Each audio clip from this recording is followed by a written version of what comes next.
আওয়ামী লীগ, অন্তর্বর্তীকালীন সরকার ব্যর্থতাটা এখন বিএনপির ঘাড়ে এসে পড়েছে।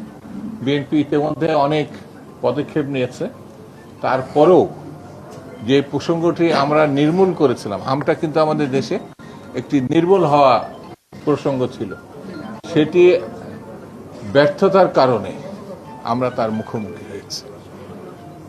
সরকার অত্যন্ত জরুরি ভিত্তিতে সিরিয়াসলি এই প্রসঙ্গটি গ্রহণ করেছে। আমার মনে হয় এই ক্ষেত্রেও ফার্মাসিস্টদের অত্যন্ত দক্ষ ভূমিকা এবং সেবামূলক ভূমিকার একটি অংশ হিসাবে তারাও, আমার মনে হয় অনেক ফার্মেসি হয়তো দেখা গেল 7টা 8টা 10টার মধ্যে বন্ধ করত, এই হামজনের কারণেও অনেকে সারা রাত হয়তো তারা সার্ভিস দিচ্ছে।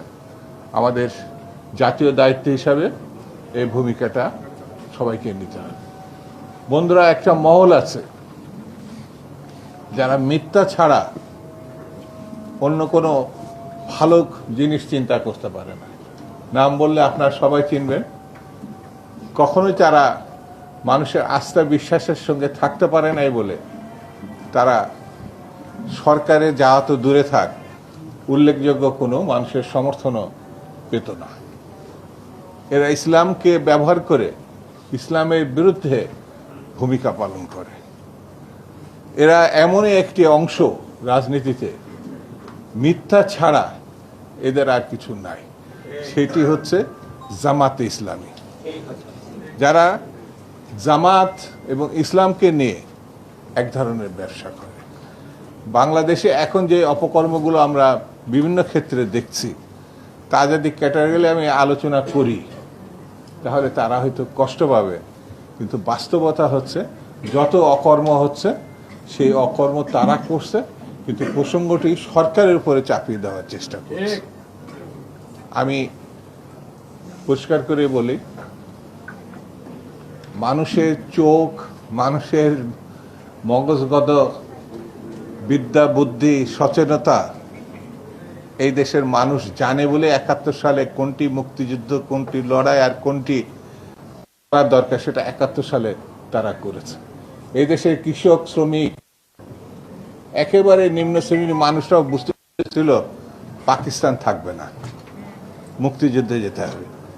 কিন্তু একটা গোষ্ঠী পাকিস্তান রক্ষা করার জন্য ব্যতিব্যস্ত হয়েছিল এবং এদেশের নারী নির্যাতন এবং মুক্তিযোদ্ধাদের সবথেকে বেশি খুন এবং হত্যা করেছে যে শক্তিটি, সেটা জামাতে ইসলাম।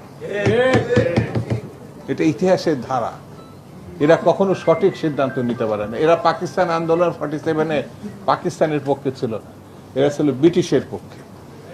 71 সালে এরা এই দেশের মানুষ যখন জানতো বাংলাদেশ অবধারিত, তখন বাংলাদেশের পক্ষ নেয় নাই, তারা নিয়েছিল পাকিস্তানের পক্ষ।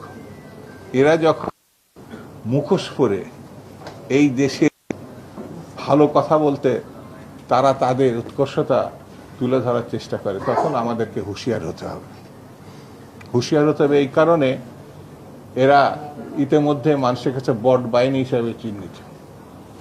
যদি কোনো কারণে তাদের সমালোচনা করেন, এই যে আমি তাদের বিরুদ্ধে যে সমালোচনা করছি, কালকে যখন মিডিয়াতে আসবে তাদের ফেসবুক আর সোশ্যাল মিডিয়াতে গোষ্ঠী উদ্ধার করে ফেলে। ওই যে একটা গুপ্ত শব্দ বসে, এবং এটা বললে পরে তারা আবার সহ্য করতে পারে না। ইউনিভার্সিটি এখানে জুয়েল যেমন আছে, আমাদের সাবেক ছাত্র নেতারাও আছে, তারা মনে করছিল যে বিশ্ববিদ্যালয়গুলো তারা দখল করেছে। গত সরকার সকল শিক্ষা প্রতিষ্ঠানকে তাদের হাতে তুলে দিয়েছিল, সব ভাইস চ্যান্সেলর তাদের ছিল। এখন যখন সত্যিকারের শিক্ষাবিদকে বিশ্ববিদ্যালয় ভাইস চ্যান্সেলর করা হচ্ছে, সেই শিক্ষা প্রতিষ্ঠানগুলোকে তারা অস্থিরতা সৃষ্টি করার চেষ্টা করছে। যখন জামাতে ইসলামের অথবা একটি রাজনৈতিক দলের ব্যক্তিদেরকে প্রশাসনে অর্থাৎ ভাইস চ্যান্সেলর করা হয়েছিল, তখন তো আপনারা বিরোধিতা করেন নাই।